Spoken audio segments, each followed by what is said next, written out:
사랑하는 성도 여러분, 올림픽의 꽃이라고 불리는 종목이 있습니다. 동계 올림픽 말고 하계 올림픽에 그래서 대미를 장식하는 가장 마지막에 하는 경기가 있는데 그게 뭔지 아십니까? 네, 마라톤입니다. 마라톤. 바로 42.195km를 인간의 한계를 시험하며 달리는 마라톤이 올림픽의 꽃이죠. 그런데 올림픽 금메달이라는 최고의 명예답게 이 마라톤의 결승선은요, 인간에게 승리를 쉽게 허락하지 않는다라는 것이에요. 저도 이제 잘 몰랐습니다. 마라톤 그냥 달리면 되는 거 아닌가? 그냥 아무것도 기술도 필요하지 않고 그냥 본능적으로 달리기만 하면 되는 것 같아서 조금만 훈련하면은 누구든지 완주할 수 있을 거라고 생각을 했는데 막상 제가 달려보니까 절대 그런 게 아니더라고요. 굉장히 어려운 스포츠 중에 하나입니다. 근데 그 중에서도 왜 어렵냐면 이렇게 뛰다 보면은 정말 선수든 프로 선수든 아마추어든 이 마라톤 풀 경기 42.195를 뛰다 보면은 정말 심장이 터질 것 같고 더 이상 발이 한 발짝도 움직이지 않을 것 같은 지점이 옵니다. 그것을 뭐라고 말하냐면 데드 포인트, 바로 4점, 죽음의 지점이라고 부르는데 언제 찾아오냐면 모든 선수들이 동일해요. 30km에서 32km 지점이 되면은 이 지점이 찾아옵니다. 더 이상 내가 뛸 수 없을 것 같아. 다리가 말이 들지 않아. 그런 지점이 반드시 찾아오고 그것을 극복하는 사람은 완주를 하지만 그것을 극복하지 못하면 완주를 못합니다. 그리고 실제로 수많은 선수들이 이거는 프로나 아마추어나 마찬가지예요. 프로나 아마추어가 바로 그 4점, 그 죽음의 포인트를 극복하지 못하고 쓰러지고 완주하지 못하는 경우가 굉장히 많다고 합니다. 그래서 전 세계의 수많은 엘리트인 마라톤 선수들도 역시 이 올림픽 메달이라는 것을 따기 위해서 그리고 이 마라톤을 완주하기 위해서 평생을 그래서 피땀 흘려서 훈련을 한다고 합니다. 그리고 이렇게 더운 날 어떻게 이 더운 날 걷기도 힘든데 뛰지? 하는데 마라톤 선수들은 새벽에 일어나서 매일같이 그렇게 훈련을 한다고 합니다. 그렇습니다. 우리가 알고 있듯이 어떤 가치 있는 것을 얻기 위해서는 반드시 대가를 치루어야 합니다. 그리고 그 가치가 크면 클수록 우리가 지불해야 되는 대가는 더 커질 수밖에 없게 된다라는 것이죠. 이것은 우리의 믿음의 삶도 마찬가지라고 생각을 합니다. 거듭난 그리스도인으로서 가장 가치 있는 삶이 무엇일까? 우리가 정말로 내 평생의 모든 것을 다 할애하고 시간이 됐든 정성이 됐든 힘이 됐든 물질이 됐든 뭐가 됐든 우리가 다 할애해서라도 우리가 반드시 성취해야 하는 가장 가치 있는 것은 무엇일까를 생각해 봤을 때 주님께서는 분명하게 우리에게 답을 주셨습니다. 그게 무엇이냐면 바로 주님을 따르는 제자의 삶을 살아가는 겁니다. 그것을 우리는 여러 말로 표현하죠. 믿음의 삶이다. 사도 바울은 달리기의 경주다라고 말을 했던 것처럼 바로 우리의 인생에 있어서 거듭난 그리스도인으로서 주님을 따르며 제자 되는 삶이야말로 가장 가치 있는 삶이고 주님은 우리 모두입니다. 단 한 명도 예배되지 않아요. 거듭난 그리스도인들을 모두 제자로 부르셨다라는 것이죠. 그렇기 때문에 우리 역시 이 가치 있는 것 바로 주님의 제자의 삶을 완주하기 위해서는 정말로 그 결승전을 향해서 가고 완주하기 위해서 피나는 노력을 하는 그 마라토너들처럼 우리도 이 믿음의 경주에서 이 제자의 삶의 걸음에서 최선을 다해야 됩니다. 때로는 이런 표현이 조금 강하게 들릴 수 있지만 피나는 노력이 반드시 있어야 되고 우리는 비로소 하나님께서 가장 가치 있게 여기시는 이 제자의 삶을 완주할 수 있게 된다라는 것이죠. 그렇기 때문에 우리 안에 그런 생각이 있을 수 있어요. 믿음의 삶 대충 해도 되지 않나? 내가 구원받았으니까 천국만 가면 되지 않나? 그러니까 따라가도 그만, 따라가지도 않아도 그만, 대충 살지. 이러한 자세로는 절대로 하나님께서 원하시는 궁극적인 믿음의 삶을 이루어낼 수 없게 된다라는 것이죠. 그렇다면 구체적으로 가장 가치 있는 주님을 따르는 제자의 삶을 살기 위해서 우리에게는 어떠한 각오, 어떠한 삶의 자세가 있어야 되는지 오늘 말씀을 통해서 함께 나누기를 원하는데요. 말씀의 제목은 제자의 삶을 삽시다입니다. 첫째로 제자의 삶은 이 세상의 영광을 구하지 않는 삶입니다. 첫째로 제자의 삶은 이 세상의 영광을 구하지 않는 삶입니다. 예수님을 믿고 따르는 사람들은 대부분 주님을 사랑합니다. 우리 성도님들도 주님을 사랑하십니까?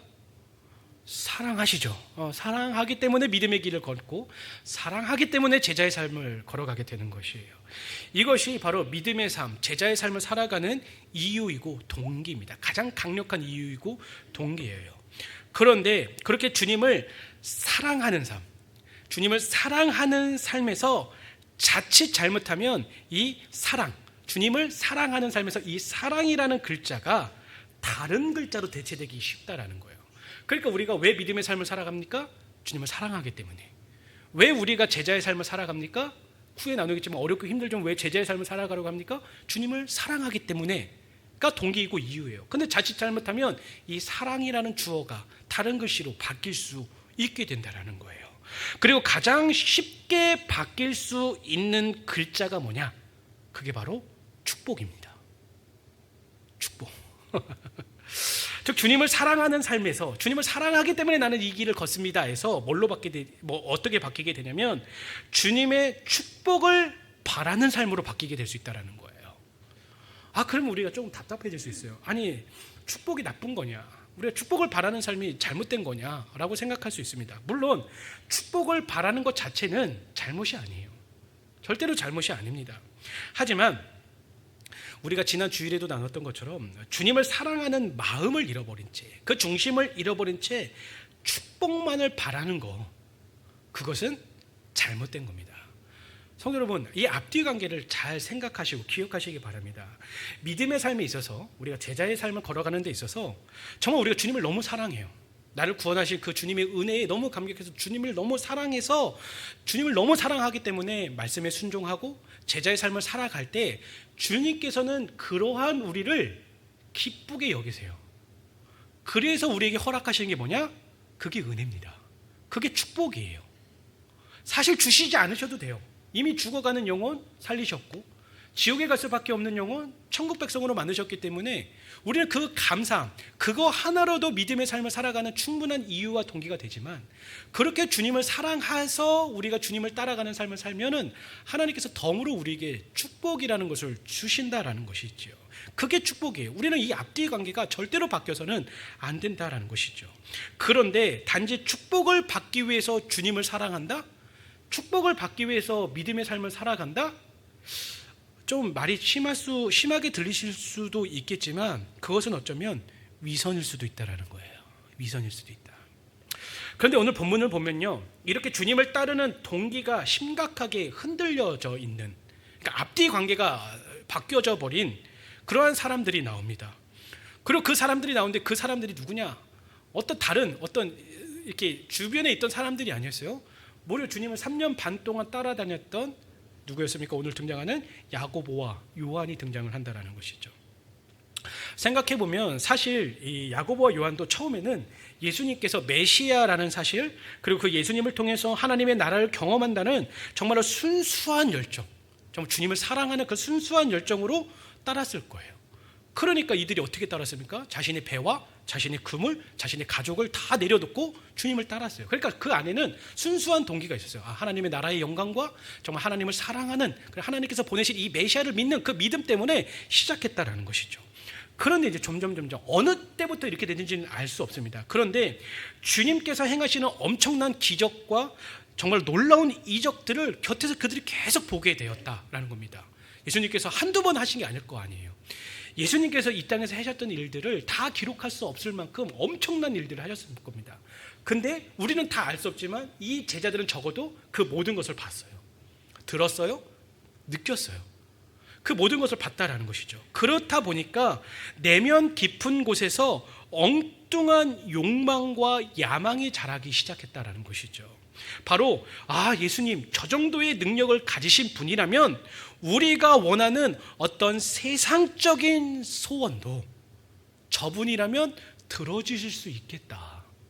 그러니까 관점이 하나님의 나라와 주님의 메시아의 사역이 아니라 관점이 옮겨진 거예요. 주객이 전도제 버린 거예요. 예수님의 능력을 보고 그 능력이라면 내가 원하는 어떠한 세상적인 것도 들어줄 수 있겠다라는 잘못된 마음이 들어서게 되었다라는 것이죠. 결국 35절에서 그들은 주님께 나와 매우 무례합니다. 무례하고 당돌하게 요청을 합니다. 35절 다시 읽어봅니다. 세베대의 아들 야고보와 요한이 주께 나와 여짜오되 선생님이여 무엇이든지 우리가 구하는 바를 우리에게 하여 주기를 원하옵나이다. 그러니까 우리가 뭐든 원하든 좀 들어주세요 라고 말해요. 이게 되게 당돌한 거예요. 그렇잖아요. 주님의 능력이 있어 보이니까 이것 좀 들어주십시오. 근데 참 선하신 예수님께서 무엇을 원하느냐 이제 물어보시게 되죠. 그러자 이제 그들의 안에 있던 그 욕망을 드러내 보입니다. 37절을 보면요, 여짜오되 주의 영광 중에서 우리를 하나는 주의 우편에 하나는 주의 좌편에 앉게 하여 주옵소서. 이거 굉장히 기가 막힌 요청입니다. 그들은 주님의 능력을 보면서 목적이 완전히 변질되어져 버렸다라는 것이죠. 그래서 예수님이 정치적인 왕이 되어서 로마의 압제에서 해방시키고 예루살렘의 왕자에 오르실 때에 뭘 달라는 거요? 우리 한 자리씩 하게 해주십시오. 옆에 좌우에 가장 높은 자리, 주님 다음의 자리를 우리에게 주십시오라고 하는 것이죠. 그런데 사랑하는 성도 여러분, 우리가 이 성경을 앞뒤 문맥, 앞장과 뒷장, 그리고 예수님께서 행하셨던 것들을 역사적으로 보면은 이 제자들, 이 요한과 야고보의 이 요청이 얼마나 미련하고 얼마나 어리석은 것인지 깨달을 수밖에 없게 된다는 거예요. 왜냐하면요, 예수님께서 이들의 요청을 하기 바로 전에 무려 3번입니다. 그것도 굉장히 강력하게 그들에게 가르치셨어요. 뭘 가르치셨냐면 예수님의 이제 사역의 말미에 이르렀을 때예요. 이때가 말미에 이르렀기 때문에 내가 이제 예루살렘에 가서 어떤 일을 하겠다라고 가르치셨어요. 만약에 예수님께서 그것을 가르치지 않으시고 이들이 이런 얘기를 했다고 하면 그나마 조금 이해가 될 것 같아요. 하지만 무려 3번이나 가르치셨습니다. 마가복음 8장에서도 가르치셨고 마가복음 9장에서도 가르치셨고 그리고 오늘 본문 바로 앞인 34절에서도 분명하게 가르치셨어요. 자신의 죽음과 재속에 대해서 그리고 자신이 왜 예루살렘에 가는지에 대해서 제자들에게 분명하게 가르치셨다라는 겁니다. 이처럼 이스라엘을 해방시키고 자신들의 먹고 살 문제를 해결할 그런 세상적인 왕위에 오르시는 예수님이 아니라 고난을 받고 죽임을 당하게 될 것에 대해서, 그러니까 예수님이 나는 왕위에 오를 거다, 내가 너희들을 해방시킬 거다고 말씀하신 적이 없어요. 오히려 나는 고난을 받을 거다, 십자가에 달려 죽을 것이다, 그렇게 말씀을 계속해서 하셨고 가르치셨다는 것이죠. 그러나 지금 이들의 생각은 뭡니까? 이들이 생각하는 것은 고작 뭐였습니까? 예수님께서 왕위에 오르시면 예루살렘의 이성은 분명히 왕위로 오르실 것 같은데 그때 내가 한 자리 차지해야겠다. 하나님께서, 예수님께서 바라시는 것은 정말로 지극히 하늘의 높은 영광이었는데 그들이 바라보는 것은 그냥 땅의 것이었어요. 지극히 낮은 거, 자기 욕심에 가득 차 있었다는 것이죠. 그저 인정받고 높임받고 누리고 싶고 즐기고 싶고 대접받고 섬김받는 삶, 온통 그들의 머리에는 세상적인 것밖에 들어있지 않았다는 것이죠. 무려 3년 동안 예수님을 따르던 제자들이었지만 그들이 예수님을 따르는 목적이 완전히 바뀌어버린 거예요. 하나님의 영광과 하나님의 나라를 위한 의가 아니라 자신의 영광, 자신의 만족, 자신의 유익을 바라보고 있었다는 것이죠. 그렇기 때문에 사랑하는 성도 여러분, 우리는 이 시점에서 우리의 믿음, 우리의 삶, 내가 믿음의 삶을 걸어가고 있는 목적이 무엇인가?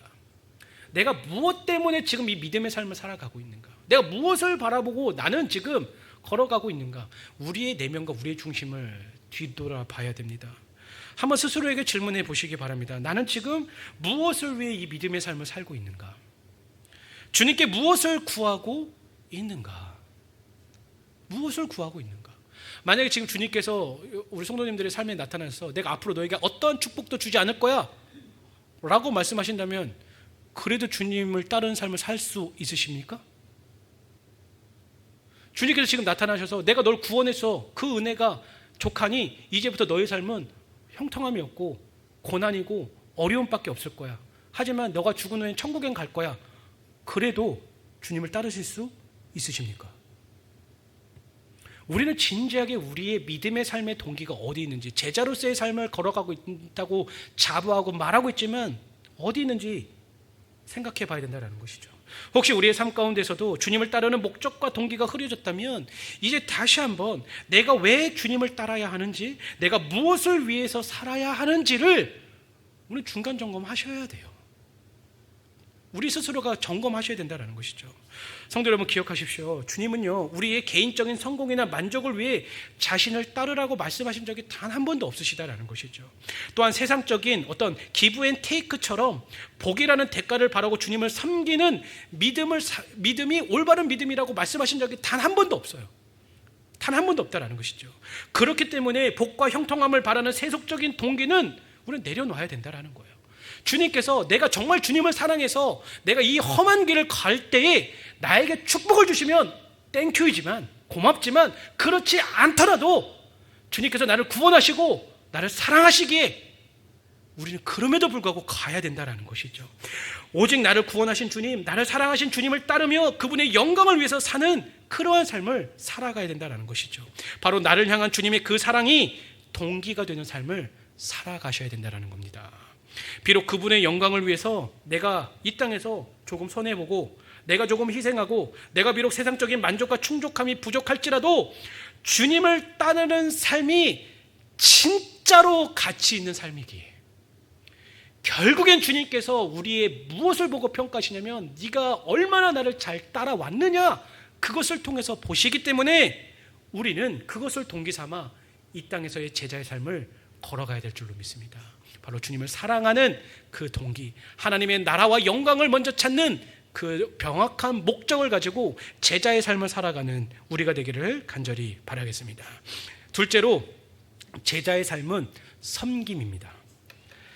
둘째로, 제자의 삶은 섬기는 삶입니다. 우리나라 문화의 특징 중에 하나가 굉장히 유교적인 사상이 밑바탕이 짙게 깔려 있습니다. 그래서 끊임없이 뭘 하냐면요, 계급화를 합니다. 계급화. 어떤 책에서 봤는데 왜 20, 30대가 교회를 나오지 않을까, 왜 그들이 교회를 떠날까라고 그 이유를 찾는 것을 봤더니 가장 핵심적인 이유 중에 뭐 여러 가지, 5가지 중에 1, 2, 3, 4, 5등을 뽑았는데 그 중에 하나가 교회의 계급화였습니다. 예수님께서는 다 형제 자매라고 말씀하셨는데 어느 순간 교회는 뭐가 있고 어떤 직분이 있고 어떤 직분이 있고, 그 직분이 이제 섬기는 직분이라고 처음 생각했는데 이제는 뭔가 계급을 나누었고, 그리고 그 계급 위에 있는 어떤 직분들은 청년들을 막 부리는 어떤 도구로만 사용하다 보니까 그거에서 질린 청년들과 젊은 세대들이 떠난다라는 이야기를 보게 되었습니다. 이처럼 교회 안에도 이런 계급화가 있게 되고 정하려고 하는 것 때문에 갈등이 생겨나는 것을 많이 보게 됩니다. 그런데 참 흥미로운 게 뭐냐면 지금 예수님의 제자들도 그러한 모순에 빠져 있었다는 것이죠. 주님을 따른다고 하는 제자들도 하나는 우편에 하나는 좌편에 앉게 해달라고 말하는 거예요. 하나는 좌편에 하나는 우편에. 그냥 단지 주님께서 왕이, 물론 이제 그들이 착각할 수 있잖아요. 그들이 오해할 수 있잖아요. 예수님이 어떤 사역을 하시는지 잘 모를 수도 있잖아요. 뭐 그렇게 생각을 하더라도 주님께서 그런 일들을 하신 후에 우리를 기억해 달라고만 말해도 될 수 있는 문제예요. 우리를 잊지 말아 주십시오라고 했는데 지금 이들이 궁극적으로 바라는 건 뭡니까? 하나는 우편에 하나는 좌편에 앉게 해달라는 것은 우리가 다른 저 제자들보다 높기를 원한다라는 거예요. 좀 높이 가기를 원한다라고 말하는 것이죠. 그런 재미있는 것은요, 그 소리를 들은 10명의 제자들의 반응이었습니다. 지금 10명의 제자들이 어떤 반응을 합니까? 하나같이 화를 냅니다. 왜 화를 냈을까요? 뭐 직접적인 이유에 대해서 말하지 않지만 주님이 이후에 말씀하신 것들을 추론해 봤을 때 2명이 오해하고 좌편에 우편에 앉게 해달라고 했으면 적어도 나머지 10명은 정신 차리고 있다가 야 그게 무슨 말이냐, 예수님께서 방금 전에 우리에게 예수님께서 무슨 일을 행하실지 말씀하시지 않으셨느냐, 예수님은 그런 것을 원하시지 않아, 우리 정신 차리고 주님을 잘 보필하자라고 말을 해야 되잖아요. 2명이 그랬으면 10명 정도는 아니면 그 중에 1명이라도 이렇게 똑바로 정신을 차리고 얘기를 해야 됐습니다. 하지만 그들이 화낸 것은 다른 것에 있었어요. 왜 화를 냈냐면 내가 먼저 저 얘기를 못했다라는 거예요. 저 야고보와 요한이 먼저 선수 쳐서 얘기해서 예수님께서 이제 저 야고보와 요한은 오른편 좌편 오른쪽에 왼쪽에 앉으시고 나는 이제 그 밑에 앉게 되었다라고 그거에 분을 내고 있었던 거예요. 그러니까 지금 요한과 야고보의 문제가 아니에요. 이거는 모두의 문제였습니다. 12명의 모두의 문제였다라는 것이죠. 이처럼 높아지려 하고 누군가를 지배하려는 나쁜 성품은 제자들 모두에게 있었고 조심해야 될 것은 우리 안에도 있다라는 것이죠. 그래서 이렇게 어리석은 행동을 보이는 제자들에게 주님은 그런 잘못된 사고 방식에서 벗어나라, 너희가 나를 따라오는 삶은 그런 삶이 아니다. 그런 세상적인 가치관이 아니다라고 말씀을 하시는 거예요. 42절입니다. 예수께서 불러다가 이르시되 이방인의 집권자들이 그들을 임의로 주관하고 그 고관들이 그들에게 권세를 부리는 줄을 너희가 알거니와 라고 말씀을 하세요. 그렇습니다. 이게 무슨 말입니까? 세상적인 가치관, 그러니까 일반적인 가치관은 뭐냐면 어떤 집권자들이 있어요. 그리고 고관들이 있어요. 그 고관들은 뭐라고 말합니까? 자기가 가진 그 권력을 가지고 주관하고 지배하고 권세를 부린다. 이건 세상적인 이치다라고 말씀해요. 하지만 그런데 그것은 세상적인 가치관이고 그건 세상적인 방식이고 주님을 따르고 주님의 제자라면 그러한 똑같은 모습으로 살아서는 안 된다라고 말씀을 하시는 거예요. 그래서 43절과 44절에서 이렇게 말씀합니다. 너희 중에 그렇지 않을지니, 너희는 그렇게 하지 말라는 거예요. 세상 사람들은 높은 지위가 있고 자기 마음대로 그것에 권력을 하겠지만 너희들은 그렇지 말라는 거예요. 그렇지 않을지니 너희 중에 누구든지 크고자 하는 자는 너희를 섬기는 자가 되고 너희 중에 누구든지 으뜸이 되고자 하는 자는 모든 사람의 종이 되어야 하리라. 역설을 말씀하시는 거죠. 그렇습니다. 주님은 지금 자신을 따르는 제자들에게 높아지고 지배하려는 것을 버려라. 그것은 나를 따르는 제자들이 합당한 모습이 아니다. 그것을 버려라 라고 말씀하시는 거예요. 그리고 뭐라고 말씀하시냐면 오히려 낮아져라. 겸손한 자가 되라. 종이 되어서 섬기는 자세로 나를 따라와라. 그것이 나를 따라오는 진짜 제자의 모습이다 라고 말씀하는 거예요. 그러면서 마지막에 뭐라고 말씀합니까? 45절입니다. 인자가 온 것은 섬김을 받으려 함이 아니라 도리어 섬기려 하고 자기 목숨을 많은 사람의 대속물로 주려 함이니라. 그렇습니다. 주님은 자신을 따르는 제자들이 낮아지고 섬기는 자세로 자신을 따르기를 바라셨고, 그리고 예수님께서 직접 그러한 삶이 어떠한 모습인지를 본으로 보여주셨어요. 내가 이렇게 낮아졌고 내가 이렇게 겸손했고 내가 이렇게 다른 사람을 섬겼으니 너희가 나를 보고 따라와라. 제자가 뭡니까? 따라하는 사람이에요. 쉽게 말하면 제자가 누구냐? 스승을 따라하는 사람이 제자예요. 따라가는 사람이. 주님께서 그래서 말하는 거예요. 나를 따라해라. 나와 똑같이 행동하고 나와 똑같이 말하고 나와 똑같이 생각하고 나와 똑같은 마음을 품어라. 그래서 빌립보서에 뭐라고 하는가? 너희가 이 마음을 품을지니 하면서 주님께서 품었던 마음이 쭉 나오잖아요. 그 안에도 뭐가 있습니까? 낮아짐의 겸손이 있고 낮아짐의 섬김의 모습이 있었다라는 것이죠. 그렇기 때문에 마찬가지로 우리도 동일한 예수님을 섬기고 있잖아요. 동일한 예수님의 발걸음과 십자가의 삶을 통해서 우리가 구원받았잖아요. 그럼 우리도 그 동일한 삶을 살아야 돼요. 예수님과 동일한 마음을 품어야 되고요. 예수님과 동일한 생각을 가져야 되고 예수님과 동일한 것을 바라봐야 되고 동일한 말을 하고 동일한 순종의 삶을 살아야 될 줄로 믿습니다. 바로 섬기는 삶을 사셔야 된다는 것이죠. 그런데 여기서 우리 성도님들이 이 섬김에 대해서 좀 오해하지 않으셨으면 좋겠습니다. 그것이 무엇이냐면 섬김의 삶을 살아간다? 너무 좋죠. 내가 낮아지고 내가 드러나 보이지 않는 겸손으로 사는 모습, 남을 생각하며 양보하는 모습, 모두 섬김의 모습입니다. 그런데 문제는 참 재미있는 것 같아요. 그게 뭐냐면 이 섬김을 빙자합니다. 나는 섬기고 있어. 섬김을 빙자해서 뭘 하냐면 아무것도 하지 않으려 한다라는 거예요. 그러니까 섬김의 모습 뭡니까? 낮아지고 내가 드러나 보이지 않고 남을 생각하며 양보하는 거, 이게 섬김의 본질이잖아요. 근데 그 섬김의 본질을 빙자해서 뭐 하냐면 숨어버려요. 그 섬김을 빙자해서 아무것도 하지 않는 것을 정당화한다라는 것이죠. 내가 낮아지고 내가 드러나 보이지 않고 남에게 피해를 주지 않기 위해서, 그리고 굉장히 좋은 말을 해요. 다른 사람에게 기회를 주기 위해서, 다른 사람이 하나님을 사랑하는데 내가 걸리적거리지 않기 위해서, 다른 사람이 더 잘 섬길 수 있을 것 같으니까 내가 그 사람에게 양보하기 위해서, 이것도 섬김이니 나는 가만히 있겠다 라고 말을 한다는 거예요. 어떻게 보면 되게 멋진 생각 같아요. 내가 드러나 보이지 않고 내가 할 수 있지만 다른 사람을 하게 하고 다른 사람이 높아지게 하고 내가 낮아지는 모습, 멋있어 보이죠. 그러나 사랑하는 성도들, 이거 정말로 조심하셔야 됩니다. 우리는 잘못된 생각이 있다면 여기서 벗어나셔야 돼요. 벗어나셔야 된다는 것이죠. 왜냐하면 섬김의 본질이 뭐냐? 앞서서 말씀드렸던 것처럼 내가 드러나 보이지 않고 남에게 피해를 주지 않기 위해서 다른 사람에게 기회를 주고 다 섬김의 본질이 맞습니다. 하지만 주님께서 우리에게 보여주셨던 그 섬김의 본질은 무엇이냐면 이 섬김의 본질은 행함입니다. 행동하는 거예요. 행동하는 거라고요. 주님을 보십시오. 주님이 우리를 사랑하시고 섬기기 위해서 행하셨잖아요. 하늘의 보좌를 버리고 내려오셨잖아요. 빌립보서를 읽어보십시오. 어떻게 행하셨습니까? 하나님과 동등됨에 취할 것을 여기지 아니하시고 이 땅에 자기가 만드신 피조물과 같이 형상으로 오시고 십자가에 매달려 죽기까지 순종하시는 그 모습을 행동하셨다라는 거예요. 바로 우리를 사랑하시고 섬기기 위해서 하늘 모든 보좌를 버리고 이 땅에 오셔서 고난을 받으시고 죽으셨다라는 것이죠. 바로 주님의 섬김은 모두 행함의 뿌리를 두고 있습니다. 그리고 그 섬김을 통해서 많은 사람을, 모든 사람을 살리셨죠. 그렇게 우리가 진정으로 섬기는 제자의 삶을 살기 위해서는 우리에게 뭐가 있어야 됩니까? 행함이 있으셔야 되는 거예요. 이게 섬김입니다. 아무것도 하지 않는 게 섬김이 아니에요. 다른 사람에게 기회를 주거나 다른 사람이 더 잘할 수 있으니까 나는 잠시 물러서 있다. 그게 섬김이 아니에요. 섬김은 행함입니다. 행함이에요. 바로 사랑한다. 내가 다른 사람을 사랑한다. 말로는 누가 못합니까?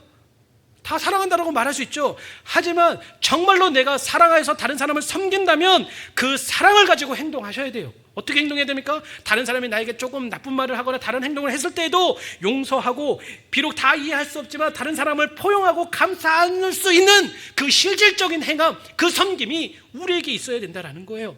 도움이 필요한 사람에게 어떻게 섬기겠습니까? 아우 힘들겠네라고 말하는 것이 섬김이 아니에요.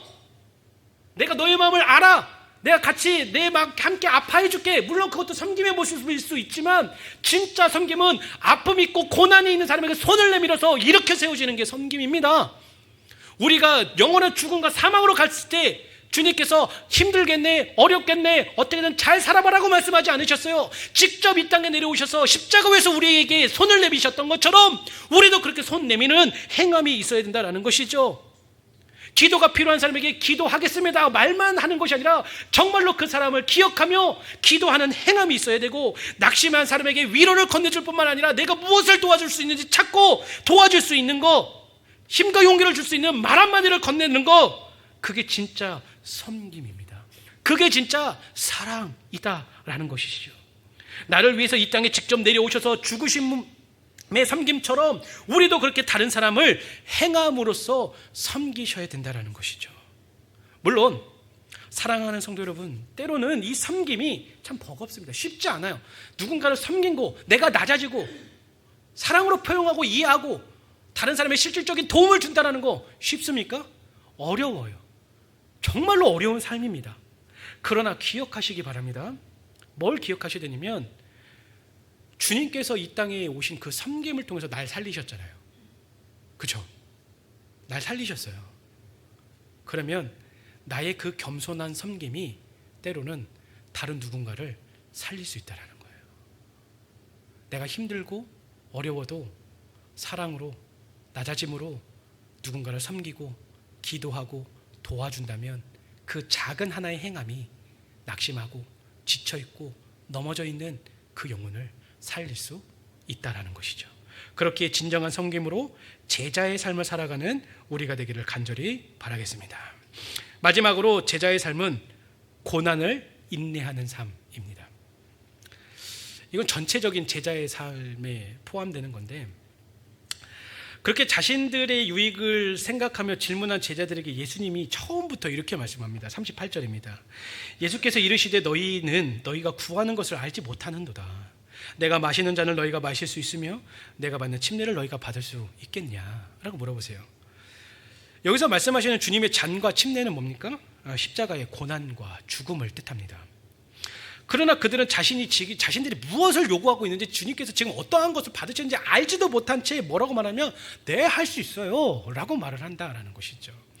그러자 주님은 다시 말씀합니다. 39절에서 예수께서 이르시되 너희는 내가 마시는 잔을 마시며 내가 받는 침례를 받을 것이다 라고 말씀을 하게 되죠. 그렇습니다. 주님을 따르는 삶을 살기 위해서는 결국에는 주님을 마시는 잔을 마실 수밖에 없겠어요. 주님이 받으시는 침례 역시도 우리도 동일하게 받을 수밖에 없게 된다는 것이죠. 그리고 그들이 주님을 뒤를 따라서 고난의 잔을 마시는 대열에 참여했습니다. 이 야고보와 요한도 참여하게 되었어요. 그래서 그들의 끝이 어떻게 됐죠? 우리가 잘 아는 대로 야고보는 헤롯에 의해서 순교를 당합니다. 순교를 당해요. 뿐만 아니라 이 요한은 어떻게 되죠? 정말로 많은 고초를 당하고 반모섬으로 유배를 가게 되죠. 그래서 그 마지막에 외롭게 있다가 성경의 맨 끝인 요한계시록을 기록하고 죽게 됩니다. 그렇습니다. 그들의 결국은요, 정말로 주님께서 무엇이라고 말씀하신지를 깨닫고 주님 편에 서게 되었습니다. 그리고 그렇게 주님 편에 서서 주님을 따르는 삶을 살았을 때 그들의 끝은 어떻게 되었냐면 자신들이 원했던 어떤 세상적인 영광을 받게 된 것이 아니라 세상의 영광과 거리가 멀어졌고 세상의 높음과 영 거리가 멀었던 고난과 순교의 반열에 이르게 되었다는 것이죠. 그렇습니다. 주님을 따르고 주님의 제자의 삶은요, 고난의 길이고 그것은 피할 수 없는 현실입니다. 사랑하는 성도 여러분, 기억하시기 바랍니다. 제자로서의 삶, 주님을 따라가는 삶은요, 다시 한번 말씀드리면 결코 쉽지 않습니다. 처음에 말씀드렸던 것처럼 진짜 가치 있는 것을 얻기 위해서는 그만한 가치를 지불해야 되기 때문이에요. 심지어 열심히 주님을 따를 때 오히려 주님으로 인해 받는 고난은 더 많을 겁니다. 디모데후서 3장 12절을 보면 이렇게 말씀합니다. 무릇 그리스도 예수 안에서 경건하게 살고자 하는 자는 박해를 받으리라. 바로 세상의 방법과 세상의 이치와 세상이 요구하는 대로 살지 않게 되면 경건한 삶을 살게 돼요. 하지만 하나님의 말씀대로 그렇게 합당하게 살게 되면 그러면 오히려 우리에게 뭐가 생길 수밖에 없냐면 핍박이 있을 수밖에 없다고 성경은 말하고 있는 겁니다. 그리고 우리가 더 확실히 주님을 따르며 섬기려 할 때 그 고난과 그 어려움은 더 커질 수밖에 없게 된다는 것이죠. 결국 우리가 잘 드십시오. 제대로 예수님 믿으면, 제대로 예수님 따라가면, 제대로 주님의 말씀대로 살고자 노력하면 고난의 십자가는 필연적으로 우리의 삶에 있을 수밖에 없게 된다는 것이죠. 그래서 결국엔 제자의 길은 고난의 길입니다. 그러나 사랑하는 성도 여러분, 너무 실망하지 마시기 바랍니다. 앞에서 이제 마라톤 얘기를 드렸죠. 마라톤을 하다 보면 그 4점이라는 게 참 죽음의 포인트가 옵니다. 정말로 내가 너무 지쳐 쓰러질 것 같고 죽을 것 같은 순간이 와요. 아마추어들은 그것이 30km면 오는 것이 아니라 뭐 10km 지점에도 오고 15km 지점에 20km의 지점에도 옵니다. 왜냐하면 전문적으로 평생 동안 훈련하지 않았기 때문에 그런 지점이 많이 찾아옵니다. 그때 제가 가만히 보니까 아마추어 이게 달리는 선수들이 뭘 하냐면 이렇게 띠가 있어요. 띠 이렇게 복대 같은 게 있습니다. 여기 주머니가 달린 달리기 선수들이 하는 복대 같은 게 있어요. 거기다가 뭘 넣고 달리냐면 에너지 젤을 넣고 달립니다. 한 요만한 에너지 젤이 있어요. 요만한 거. 그래서 달리다가 내가 너무 힘들어. 다리가 쥐가 날 것 같아. 더 이상 못 뛸 것 같아. 그러면 그것을 꺼내서 쭉 짜서 먹어요. 제가 안 먹어봐서 이렇게 설명하기가 좀 어려운데, 근데 그걸 먹으면 조금 힘이 생긴다고 합니다. 이게 우리가 이렇게 피로할 때 약국에 가서 뭐 피로 회복제 같은 거 먹잖아요. 그러면 막 생기가 도는 것처럼 그걸 먹으면 조금 생기가 돌고 에너지가 몸에 퍼져서 달리는 데 굉장히 많이 도움이 된다라고 얘기를 합니다. 마찬가지입니다. 우리가 인생의 길을 걸 때 이 믿음의 경주를 달리고 제자의 삶을 살아갈 때 지칠 때가 있어요. 어렵잖아요. 힘들잖아요. 포기하고 싶은 때가 있잖아요. 그때 우리에게도 필요한 게 뭐냐면 이 에너지제를 쪽 뽑아 먹어야 되는 거예요. 나에게 다시 새로운 힘과 능력이 있어야 된다는 거예요. 그래야지 지치지 않고 달릴 수 있다는 것이죠. 그러면 우리의 이 제자의 걸음, 고난의 길이고 십자가의 길이라고 말씀하시는데 이것을 능히 이겨낼 수 있는 그 에너지, 그 힘이 어디서 오냐? 뭐 여러 가지를 이야기할 수 있겠지만 로마서 8장 18절에서 이렇게 말합니다. 로마서 8장 18절. 굉장히 유명한 말씀이죠. 아마 암송도 하고 계실 거예요. 생각건대 현재의 고난은 장차 우리에게 나타날 영광과 좋게 비교할 수 없도다. 생각건대 현재의 고난은 장차 우리에게 나타날 영광과 좋게 비교할 수 없도다. 그렇습니다. 믿음의 조상들의 생애를 살펴보면요, 그들이 고난을 이길 수 있었던 가장 중요한 에너지, 그 고난의 순간에 그것을 이겨낼 수 있는 그 힘이 어디 있었냐? 바로 고난 저편에 주께서 예배하신 그 영광을 바라보는 것이 그들에게 새로운 힘이 되었다라는 것이죠. 지금 당장 그 영광이 내게 오지 않아도 상관이 없습니다. 고난의 저편에서 내가 지금 이 땅에서 흘렸던 눈물, 나의 희생들, 내 섬김들, 내 순수한 믿음의 동기들을 아시는 주님께서 정말로 살아계시고 후에 그 하나님의 나라에서 영광 가운데 나를 맞아주시고 나를 축복하신다면, 그것이 분명하다면 우린 지금 이 고난을 바라보는 것이 아니라 저 장차 나에게 임할 그것을 바라보며 그것이 나에게 힘과 에너지가 되어서 우리는 다시 일어서서 믿음의 경주를 달려갈 수 있게 된다라는 거예요. 있게 된다라는 것이죠. 이처럼 오늘 우리도 주님이 우리에게 주실 좋게 비교할 수 없는 하늘의 영광입니다. 영원한 하늘의 축복이에요. 이 땅의 것은 결국엔 사라져요.